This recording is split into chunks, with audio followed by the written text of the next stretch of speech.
How did the third Hokage tolerate such an organization? How many high-ranking officials in the village are aware of this?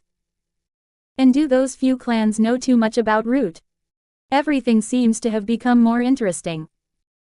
Without meeting Danzo, they simply went through a simple registration process under the guidance of Hanya.